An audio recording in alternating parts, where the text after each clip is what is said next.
कल्याणमन्दिरमुदारमवद्यभेदि भीताभयप्रदमनिन्दितमग्रिपद्मं संसारसागरनिमज्जदशेषजन्तु पोतायमानमभिनम्य जिनेश्वरस्य दर्शनं यस्य वैराग्यवर्धकमगनाशकं प्रशान्तिदायकं चाहं वन्दे सुनीलसागरम्।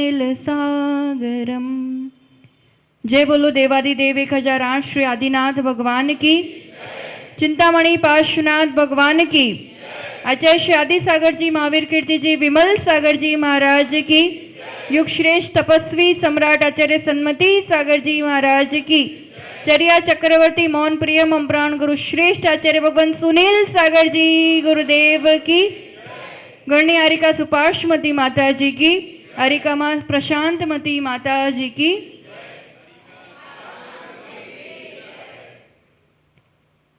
एक बार की बात है, एक व्यक्ति जंगल के रास्ते गांव की ओर आगे बढ़ रहा था। पूरा निर्जन जंगल, कोई एक व्यक्ति आसपास नजर नहीं आ रहा, सिर्फ पेड़ ही पेड़। और आगे बढ़ते बढ़ते अचानक कुछ आवाज आने लगी। रुककर थोड़ा सा देखा तो खूब आंधी चल रही थी और सारे बांस के पेड़ों का जंगल था, तो वो पेड़ आपस में टकरा रहे थे। देखते ही देखते उस टकराहट के कारण चिंगारियां उत्पन्न होने लगी, आग फैलने लगी और वो व्यक्ति जल्दी से जंगल से बाहर निकल के गांव की ओर बढ़ जाता है। जहां भी टकराव होता है वहां आग हुआ करती है। आगे गांव के पास पहुंचा, तब भी उसके कानों में कुछ आवाज पड़ी। रुक कर के उसने उस गांव के पास देखा, वहाँ एक घर था और उस घर के आंगन में महिला दही का मंथन कर रही थी। कोई दिवस विलोયું છે दही? बाजार से ही आ जाता है सीधा, कहाँ बिलोएंगे। बड़ा सा मटका होता था, फिर एक रस्सी यूं एक रस्सी यूं, ऐसा होता है ना। तो वो मंथन की आवाज थी। वहां पर एक हाथ जब खींच रहा है तो दूसरा ढील दे रहा था, दूसरा खींच रहा है तो पहले वाले ढील दे रहा था। यहां भी दो चीजें हैं, वहां भी दो चीजें थी, दो पेड़ थे, पर वहां दो अपनी जगह अड़े थे और वो अड़े थे, आपस में टकरा रहे थे तो आग उत्पन्न हो रही थी। यहाँ पर भी दो चीजें हैं, पर उन दोनों में परस्पर समन्वय है, तो उस मंथन के माध्यम से नवनीत पैदा होता है। जहाँ दो होते हैं, चार होते हैं, वहाँ कुछ ना कुछ खटपट तो, बातचीत तो होती है। पर ये दो घटनाएं जीवन का बहुत बड़ा रहस्य उद्घाटित करते हैं, जिसे प्रभु महावीर के तत्व दर्शन में हम अनेकांत के नाम से भी जानते हैं। संसार में सबके बीच रहते हुए सुखमय जीवन चाहिए, शांत प्रिय जीवन चाहिए, आनंदमय जीवन चाहिए, धर्ममय जीवन चाहिए। तो इस अनेकांतात्मक दृष्टिकोण को प्रैक्टिकली जीवन में अपनाना ही होता है। अनेकांत, अनेक कोण हैं, अनेक अंत है, अनेक अपेक्षाएं हैं किसी भी एक वस्तु, व्यक्ति, परिस्थिति को जानने के लिए। हम अपनी तरफ से देखते हैं, उतनी ही नहीं होती है वस्तु, और जो हमें नहीं दिखाई देता तो उसका अस्तित्व खत्म नहीं हो जाता है। ये अनेकांत की दृष्टि हमारे भीतर एक उदारता पैदा करती, एक सहिष्णुता पैदा करती है। सभी अपेक्षाओं से, सभी दृष्टिकोण से किसी वस्तु, व्यक्ति को समझने का एक कला विकसित करती है। क्योंकि कहीं पर भी, कभी भी, छोटा या बड़ा, जो भी महाभारत होता है वो आग्रह की भूमि पर होता है, अविवेक की भूमि पर होता है। यही सही है, मैं ही सही हूं। व्यवहारिक जीवन में भी देखना, नई पीढ़ी बड़ों से थोड़ी उपेक्षा करने लगती है, उनको लगता है ये हमें समझते नहीं, तो बड़ों को छोटी पीढ़ी से थोड़ी उपेक्षा होने लगती है कि ये हमारी सुनते नहीं। होता है ना। अब उसमें सही कौन और गलत कौन? हम हमेशा लगता है हम सही, पेरेंट्स आर ऑलवेज राइट। बच्चे हमेशा वो उठे तो गलत, बैठे तो गलत, बोले तो गलत, जो करे वो। कहीं भी किसी भी चीज में, आपके घर में कोई भी छोटा सा टकराव हुआ हो, किसी से कुछ बोलना हो गया हो, कोई बात बन गई हो, कोई भी, वो सीन याद करो और अब बताओ जो बात हुई थी उसमें सही कौन था और गलत कौन था। कुछ भी छोटी बात हो सकती है। वो घर से ऑफिस से आए, आके बच्चे आए और एक बैग इधर डाला, एक बैग इधर डाला, कुछ भी, और आप आते से पूरा दिन मैं घर को व्यवस्थित करती हूँ और आप आते से 1 मिनट में उठाओ इसे, रखो इधर, तो वो क्या कह देंगे, मेरा घर है, मैं मालिक हूं, जो करना हो करूंगा, मैं नहीं उठाऊंगा, क्या करना बोलो। क्या होता है, जरा सी बात में 20 साल 25 साल हो जाए तो भी रोज ऐसा सीन हो सकता है घर में।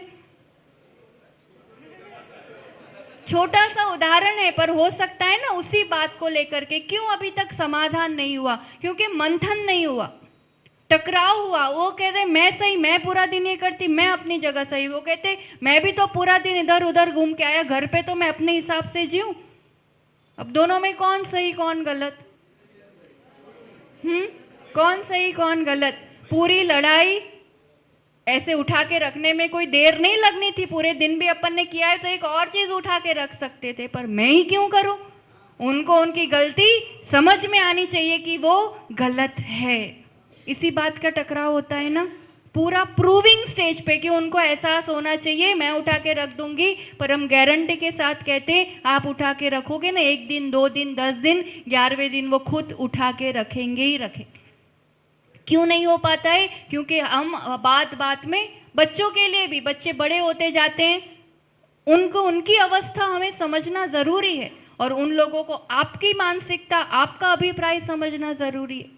सिर्फ और सिर्फ एक दूसरों के अभिप्राय समझने का अभाव, यही हमारे लिए जीवन में धर्म की क्रियाएं करते हुए भी अशांति का या क्लेश का कारण बनता है। हमसे कोई पूछे माइक कैसा होना चाहिए, हम क्या कह देंगे? ऐसा स्पॉन्ज, ऐसा सॉफ्ट सॉफ्ट काला काला होता है। आपसे पूछेंगे आप क्या कहोगे? नहीं नहीं, ऐसा डंडे जैसा, ऐसा हार्ड होता है।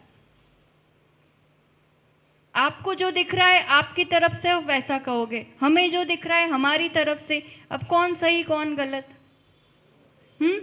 वर्धमान खेलने गए नंदियावर्त महल में, 7 मंजिला महल, नीचे फ्रेंड्स आए, माँ को पूछा कि वर्धमान कहाँ है? माँ ने कह दिया ऊपर है। ऊपर चढ़ते गए चढ़ते गए चढ़ते गए, वर्धमान नहीं दिखे। राजा सिद्धार्थ मिले, उनसे बच्चों ने पूछ लिया वर्धमान कहाँ है? पिता ने क्या कह दिया? अब जब वर्धमान मिले बीच की मंजिल में, तो सभी मित्र कहते ऐसे कैसे? आपके फ्रेंड्स, आपके माता पिता तो झूठ बोलते हैं, अलग अलग बोलते हैं।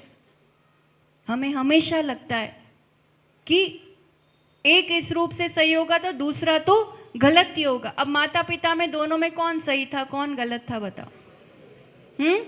आज ये फिट करके जाना है, हृदय पे लिख के जाना है, दुकान पे, मकान पे, सब जगह।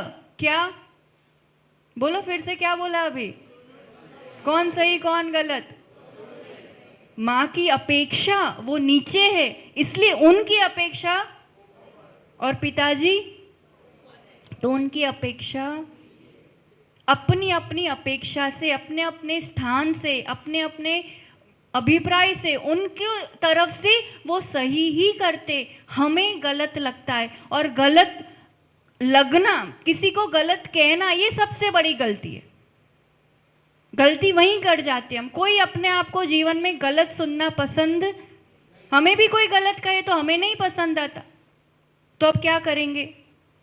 गलत तो गलत ही होता है। ऐसे थोड़ी सबको सही मानते रहेंगे तो फिर कैसे परिवार चलेगा, संसार चलेगा? कोई सुधरेगा ही नहीं। कैसे चलेगा बताओ अब काम? કેવી રીતે ચાલશે? એટલે ધર્મ ધર્મની જગ્યાએ હોય અને ઘરનું કામ ઘરની જગ્યા હોય। ઘરમાં ધર્મ ના લવાય, है ना? घर में धर्म नहीं ला सकते ना, धर्म मंदिर में होता है, घर में गृहस्थी गृहस्थी के हिसाब से चलती है। सही है? जिस घर में अनेकांत आ जाएगा ना, समझना उस घर में, उस समाज में, उस देश में शांति आ जाएगी। हमें ऐसा नहीं है कि सीधा वो सही हम सही, गलत पहले इतना खाली ध्यान रखना है कि सीधा किसी को गलत नहीं कहना, बस वो अपनी जगह सही है, उसको वो ठीक लग रहा है। रिजेक्शन की एनर्जी, जब आपने पहले ही किसी को रिजेक्ट कर दिया तो अब आपको सुनने नहीं वाले, वो आपको स्वीकारने नहीं वाले। आप कितनी बात कर लो, एंडिंग टकराव ही होने वाला है। तने आ ठीक लगे, हवे तो मने तो आउट लगे, जाओ, मतलब समाधान नहीं निकलता है उस चीज का कभी भी नहीं। बच्चों को ऐसा लग रहा है, बहू को ये चीज़ ठीक लग रही है, उनको ये चीज़, समाज में भी ट्रस्टी को ये चीज़ ठीक लग रही है, उनको ये लग रही है, मुझे ये ठीक लग रही है। अब उनकी जगह वो ठीक है, अब आपस में बैठ के, और मुझे ऐसा लग रहा है, आप इस पर विचार कर सकते, मने आવું लागे छे, तमे जोई जोजो, बस इतनी गुंजाइश है कि एटलीस्ट सुनेंगे तो कभी ना कभी कोई ना कोई उसमें रास्ता निकलता है, समाधान निकलता है। ये प्रैक्टिकल अनेकांत है। धर्म में भी ज़रूरी है, समाज में भी ज़रूरी है, घर में भी ज़रूरी है, मार्केट में भी ज़रूरी है। आज इतने वैभवशाली, महिमाशाली जिन शासन का जितना रास हो रहा है, वो सिर्फ पंथवाद, संतवाद, समाज का रास हो रहा है कर्तावाद के कारण। एक सोचने लगे मैं करूं, मेरी चलनी चाहिए, मेरा वर्चस्व रहना चाहिए, उसके लिए मैं दूसरों को काटूं, कैसे मैं अपने बात मनवा लूं। बात तो मनवा लेंगे अगर वो अधिकारी होंगे, पोस्ट पे होंगे, पर समाज में जो एक सामंजस्य बनना चाहिए, सबकी खुशी होना चाहिए, सबका दिल से जुड़ना चाहिए, वो कार्य हमारा कुछ मन भी हो तो भी सबसे पूछ के, सबकी राय लेके, सबका मार्गदर्शन लेके, वैसे पदाधिकारी भी समाज को जीत लिया करते। मेरी ही चलनी चाहिए, मैं ही सही हूँ, दूसरे गलत है, और फिर वातावरण बहुत ज़्यादा दूषित होता है, एक मलिनता आती है। संतों को भी एक होना ज़रूरी है, तो पंथों को भी एक होना ज़रूरी है। आचार्य भगवान सुनील सागर जी गुरुदेव, मतलब समझो साक्षात समन्वयी संत, जहाँ कभी भी ये सब दुराभाव स्पर्श ही नहीं कर पाता है। भगवान महावीर का मार्ग है। बस इतनी चीज, किस संघ के संत है तो कौन सा पंथ है, वो एक परंपरा के नायक है। आचार्य आदि सागर परंपरा अपने आप में बहुत बड़ी परंपरा। आज वर्तमान में जितने साधु है 1500, 1800, 2000, उसमें 1200, 1300 से ज़्यादा साधु इस परंपरा के हैं, आचार्य आदि सागर परंपरा। आचार्य शांति सागर परंपरा की अपनी अलग ही महिमा है, प्रसिद्धि है, उनके एक अपना, दोनों आचार्य अपने आप में महिमाशाली रहे, पर फिर उसको लेकर के कई बार वैसा होता है कि नहीं हम बड़े, वो कहते हैं हम बड़े, आचार्य श्री कहते हैं सब बड़े। जयपुर जैसे ही, अहमदाबाद, जयपुर भी बड़ा शहर है, बड़ा शहर तो अनेक संघों के चातुर्मास होते ही होते। आचार्य भगवान का नस्या जी में चातुर्मास था, और वहाँ से 7-8 किलोमीटर की दूरी पर आरिका गौरवमती माता जी, जो आरिका सुपार्शमती माता जी, उनके पट पर उनके शिष्य, अब उनका स्वास्थ्य अति गंभीर, समाधि की बेला, ऐसे में अब वो तो शांति सागर परंपरा की है, तो कौन सी मेरी शिष्या है, तो वो तो आरिका है, मैं आचार्य हूँ, कुछ नहीं सोचा। पहले तो 2 मुनिराज को स्वास्थ्य पूछने भेजा, और फिर लगा कि नहीं, स्थिति वैसी है, खुद 7-8 किलोमीटर चल के इतने बड़े आचार्य का एक आरिका के लिए जाना कितनी बड़ी बात कहलाती। वहाँ संबोधन देना, उनकी स्थितिकरण करना, और फिर कहा कि आप वहीं आ जाए नस्या जी में, तो बहुत अच्छी बात है। उनने भी बात मान ली, और सभी ने, श्रावकों ने व्यवस्था बिठाई, उतने किलोमीटर दूर नस्या जी आए। नस्या जी लाने के बाद 1-2 दिन में ही आचार्य भगवान का संबोधन सुनते सुनते उनके चरणों में महान आरिका के समाधि मरण हुआ। संतवाद, पंथवाद विचारते रहो तो ऐसे आदर्श नहीं प्रस्तुत हो पाते।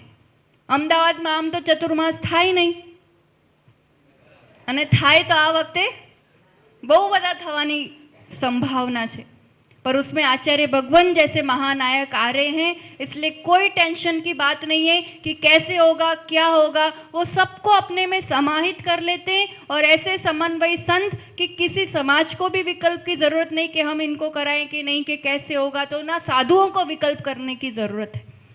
सब चीज बढ़ चढ़ के महासागर होता है, उसमें नदियां तो अपने आप समाहित हो जाया करती है। तो ऐसे जब इस रूप से समन्वयता का संदेश देने वाले, समन्वयता को जीने वाले ऐसे साधक जब महानगरियों में आते हैं ना, तो फिर वास्तव में एक रियल रूप में आग्रहवाद को छोड़ करके, टकराव को छोड़ करके प्रेम, शांति, सौहार्द इस रूप का संदेश जीवन में जाया करता है। फिर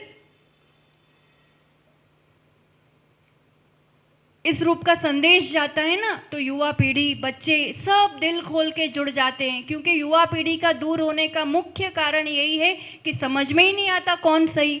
यहाँ जाओगे तो कहेंगे ये सही, वो कहेंगे तो वो सही, हमें कुछ नहीं सही, हम अपने घर सही, यही हो जाता है। तो सच्चा तत्व दर्शन जैसा है वैसा परोसने वाले संत आपकी नगरी में आने वाले हैं, तो उनकी तैयारी तो करनी है। पर अभी भी आप देखो तो आपके सामने समन्वयता का कितना बड़ा संदेश इस 16 समाज में इस स्टेज पर प्रस्तुत किया जा रहा है। कोई विकल्प नहीं, हमारा प्रवचन नहीं हुआ, कोई वो ऐसी बात नहीं कि हम होना चाहिए होना चाहिए। ये भी कोई कम प्रतिभावान थोड़ी है, अपने आप में प्रतिभावान है, टैलेंटेड है, सब चीजें, पर बड़े सामने हैं तो फिर वो लघुता, वो आपसी प्रेम, वो आपसी वात्सल्य, शायद प्रवचन दे करके भी जो संदेश नहीं दे पाते, वो ऐसा जी करके वो वैसा संदेश दे पाते हैं। तो समाज में भी आपस में सब तरह के विचारधारा वाले लोग रहते हैं। मनभेद हो सकता है, मत अभिप्राय भेद हो सकता है, पर आपस में वैसा टकराव या भेद नहीं हो। चाहे परिवार हो तो भी सबको लेके चले, छोटे बड़े समाज हो तो सबको लेके चले। और समाज जिस दिन एक हो जाएगी ना, भले छोटा सा है पर एक हो जाएगा, तो जिन शासन के सामने दूसरा कोई टिक नहीं सकता है। कम है पर काम के हैं। तो इतनी विशेष बातों के साथ कि इस अनेकांत को हम जाने, चाहे शास्त्रों को पढ़ना हो तो भी अनेकांत को समझना होगा, जीवन को जीना हो तो भी अनेकांत को समझना होगा। सभी अपेक्षाओं को समझ के ही रियल मोक्ष मार्ग प्रशस्त होता है।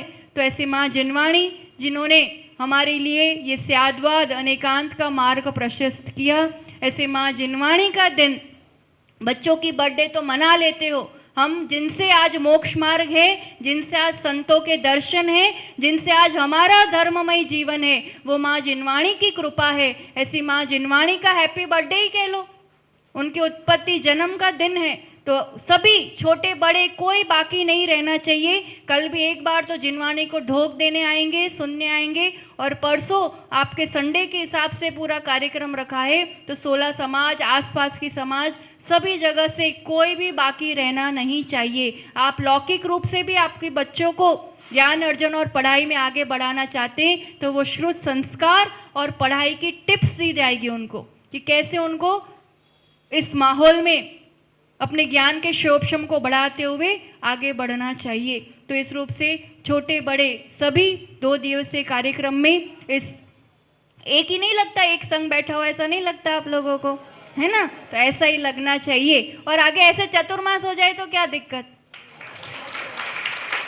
टेंशन मत करना, हमारे गुरुदेव आ रहे हैं, अपन सब वहां जाकर के मिलके, वहां भी तो आएंगे ना माता जी, वहां भी कार्यक्रम होंगे, यहाँ भी होंगे। तो कहने का मतलब ऐसी एकता जहाँ दिखती है, एकता जहाँ जी जाती है, वहाँ बहुत सहजता और आनंद बना रहता है। और जीवन में ऐसी शांति, ऐसा आनंद हम जी सके, एक दूसरों को देख कर के मुंह नहीं बिगड़े, एक दूसरों को सिर्फ सही गलत प्रूविंग में ही जीवन नहीं निकल जाए।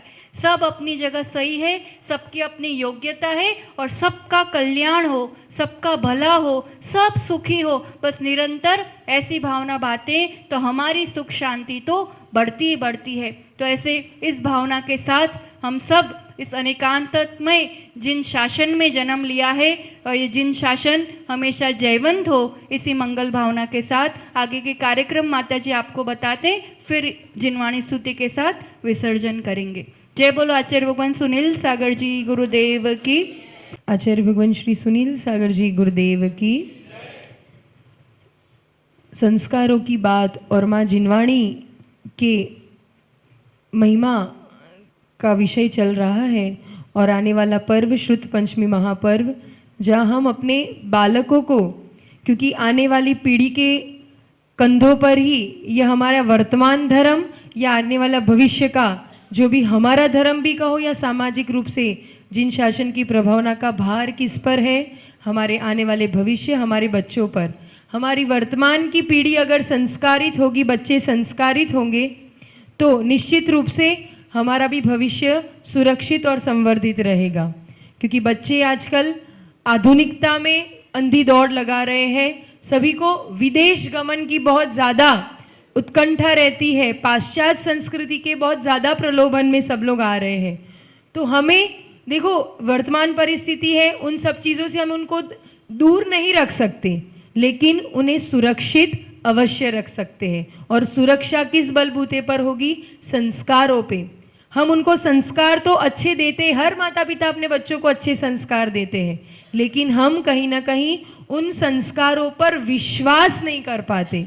हम कहीं ना कहीं उन संस्कारों की महिमा, बच्चों को धर्म धर्म करते तो उनको लगता है कि ये क्या धर्म धर्म करते, लेकिन वो क्यों है? क्योंकि उनको उस चीज़ की महिमा नहीं है कि नहीं? तो उनके भीतर वो महिमा प्रकट करने के लिए, और फिर उसका प्रैक्टिकल लाभ कैसे होता है, उसे जब वो सामने देखते हैं ना, तो फिर कोई भी व्यक्ति जब उसे सामने प्रैक्टिकल तुरंत का तुरंत लाभ नजर आता है ना, तो कोई भी व्यक्ति उस लाभ से वंचित, चाहे छोटा हो चाहे बड़ा हो, कोई भी हो, वो लाभ से वंचित नहीं रहता है। तो उस हेतु इसके लिए इस 16 समाज में इस जो पावन संगम, ये महानदियों का, ये नदियों का जो संगम यहाँ प्रवाहित हो रहा है, धर्म की धारा बह रही है, उसके अंतर आप सबको यहाँ गोते लगाने के लिए सभी बच्चों को, आपके जो भी बच्चे हैं इस समाज से, आसपास की समाज से, जहाँ से भी आना चाहे, जो भी 8 वर्ष के ऊपर के बच्चे हैं या फिर 8 वर्ष के भी छोटे भी बच्चे होंगे 5 साल के, तो भी कोई दिक्कत नहीं है ना।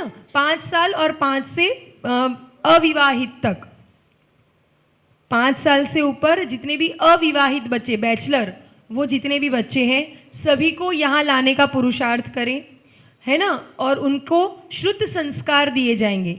आपके बच्चे अगर 8 साल के जब हुए होंगे, तब आपने उनको अणुव्रती बनाया होगा, किसी साधुओं का समागम पाकर नमोकार सुनाया होगा, अणुव्रती बनाया होगा, बहुत अच्छी बात है। अगर नहीं बना पाए हैं और अगर बना भी लिए हैं, तो पूरा आजीवन उनको संकल्पित कराते हुए उनके भीतर श्रुत के, मतलब जिनवाणी के संस्कार, हम जैन हैं तो हमारे भीतर जो हमें जो बचपन से मिला है उसकी महिमा, अभी जो अनेकांत सुन रहे थे ना, बड़ी बड़ी यूनिवर्सिटीज और बड़ी बड़ी कंपनीज इन अनेकांत के सिद्धांतों को अपना रही है और उसका लाभ ले रही है। और जिसको गर्भ से मिला है, बचपन से बाय डिफॉल्ट मिला है, वो उसके लाभ से कहीं वंचित रह जा रहा है। तो ये हमारी कमी है। तो हम उन बच्चों को श्रुत संस्कार, आपके बच्चों को जो माताजी के माध्यम से सुंदर सुंदर, क्योंकि स्वयं वो भी एक कंप्यूटर इंजीनियर रहे हुए हैं अपनी लौकिक शिक्षा में, तो ऐसी लौकिक शिक्षा में जो प्रबुद्ध है, और यहाँ भी जो आरिका देवी अश्वती माता जी बैठे, उनकी भी प्रज्ञा बहुत विशेष है। तो ऐसे जब संतों का समागम होता है, तो उनके जो स्वयं उस धर्म को जी रहे हैं, उनके महाव्रत है, उनके त्याग है, तपस्या है, साधना है, उनकी त्याग तपस्या की ऊर्जा से जो उनको संस्कारित किया जाएगा। हम बता देंगे यहाँ कुछ जो वॉल्यूंटियर्स हो, आपकी पाठशाला के जो भी, या फिर जो भी समाज के जो भी लोग हैं, उनको किस रूप से क्या सामग्री लानी है, उन बच्चों को माताजी के कर कमलों से, है ना, उनको श्रीकार लेखन या नमोकार का जो बीजाक्षर है, उनको स्थापना की जाएगी उनके भीतर। तो उस ऊर्जा का प्रभाव, जैसे पत्थर में आचार्य भगवान सूर्य मंत्र ही देते हैं, मंत्र ही बोलते, तो वो कैसे पूज्य बन जाती है, उसमें चेतना आ जाती है। वैसे ही आपके भीतर ये जो चेतन हमारे सामने है, उनकी चेतना में हम लोग ये संस्कार अगर बीजारोपण उसका करते हैं, तो निश्चित रूप से उनके हमेशा के लिए उनका ज्ञान को क्षम, उनकी प्रतिभा, उनकी पर्सनालिटी डेवलपमेंट, बड़े बड़े कोर्सेज करते हैं, हम अलग से क्लासेस में जाते हैं कि उनकी पर्सनालिटी डेवलप हो, तो हमारे सामने जब ऐसे साक्षात ऐसे गुरु बैठे हैं जिन्होंने अपने पर्सनालिटी को नहीं, जिनको अपने सोल को भी डेवलप कर दिया है, तो ऐसे जब सामने रहते हैं तो निश्चित रूप से हमारे बच्चों में भी वो संस्कार, वो जानते, वो समझते हैं और फिर उनसे लाभ प्राप्त करते हैं। तो आपके बच्चों को शुद्ध संस्कार दिए जाएंगे, सेशंस के माध्यम से उनको टिप्स दी जाएगी कि उनका जीवन कैसे सही दिशा में चले, कैसे सुरक्षित रह सकते हैं। हम सब कुछ पाकर भी, वर्ल्ड टूर करके भी हम कैसे अपने धर्म को सुरक्षित रख सकते हैं। सक्सेसफुल हर कोई बनना चाहता है, बड़ा आदमी हर कोई बनना चाहता है, बड़ी नौकरी, अच्छे घर, ये सब कुछ सब कोई चाहते हैं, लेकिन वो आपको मिलेगा कैसे, उसको आप कैसे सिक्योर कर पाओगे, सुरक्षित रख पाओगे, ये सभी कुछ बहुत अच्छे ढंग से और बड़े प्रैक्टिकल रूप से और उनको फिर शुद्ध संस्कार देकर उनके जीवन को संवर्धित करने का एक बहुत बहुत पावन प्रसंग और कुछ नया। अगर आप नहीं आओगे ना तो निश्चित रूप से कुछ ना कुछ चूकोगे, ये हमारी गारंटी है। आप लोग खुद देखकर पछताओगे अगर नहीं आओगे तो आप भी आए, अपने परिवार वालों को भी, जितने भी बच्चे हैं वैकेशन के लिए मामा बुआ के घर आए भी होंगे और गए भी होंगे, तो आए हैं उनको भी ले आना और जो गए उनको बुला लेना, है ना। इसलिए कल नहीं रख के परसों रखा है, ताकि एक दिन का गैप, एक दिन में तो इंसान कहीं से भी कहीं आ सकता है, ठीक है। तो ठीक दोपहर में, और समय का बहुत ध्यान रखना क्योंकि समय कम और कार्यक्रम ज़्यादा है। अपन बढ़िया गुरु पूजन भी करेंगे, है ना। आचार्य आदि सागर जी महाराज जी का आचार्य पदारोहण दिवस है तो श्रुत पंचमी, है ना। तो इस रूप से तो कल जो कार्यक्रम रहेगा, कल श्रुत पंचमी शनिवार के दिन प्रातः 6 बजे षटखंडागम ग्रंथ को लेकर, क्योंकि माँ जिनवाणी का उद्गम षटखंडागम हमारा सबसे बड़ा महान ग्रंथ, उस षटखंडागम ग्रंथ को लेकर श्रुत प्रभात फेरी होगी। 7 बजे जिनालय में पुनः आकर हम अभिषेक और श्रुत पूजन, मतलब जिनवाणी की पूजन करेंगे और 8 बजे से धर्मोपदेश जो चल रहा है ये से यथावत क्रम रहेगा। फिर रविवार के दिन सुबह का ऐसे ही नॉर्मल जिस रूप से अपना शांतिधारा और अभिषेक चलता है और प्रवचन चलता है वो रहेगा 8 बजे, और फिर ठीक 2:30 बजे दोपहर में, ठीक मतलब ठीक, समझ में आया। અમે તમને 2 વાગે બોલાઈને 2:30 વાગે ચાલુ નથી કરવા માંગતા, है ना। 2:30 मतलब 2:30, ठीक है। तो पूरा कार्यक्रम का अच्छे से लाभ ले पाओगे। 2:30 बजे से अपन ये श्रुत पंचमी महापर्व और आचार्य आदि सागर जी महाराज जी का अपन ये आचार्य पदारोहण और सभी गुरु पूजन और भक्ति धर्मोपदेश ऐसा सब कुछ करते हुए बड़े महिमाशाली ये जिन शासन की महिमा अपन और बढ़ाएंगे सब लोग मिलकर। ये वात्सल्य का जो समन्वयता का जो एक समागम हमें प्राप्त हुआ है, आप लोगों के साथ साथ हम ज़्यादा प्रसन्नचित हैं क्योंकि हमारा जो लक्ष्य था वो हमें पूरा हो रहा है। तो इसीलिए हमें तो बहुत आनंद आ रहा है। आप लोग भी इस आनंद के प्रवाह में बिल्कुल आनंदित होइए। चलते हैं जिनवाणी स्तुति की ओर। जिनवाणी के ज्ञान से सूझे लोकालोक, सो वाणी मस्तक नमो सदा देत हूँ दो।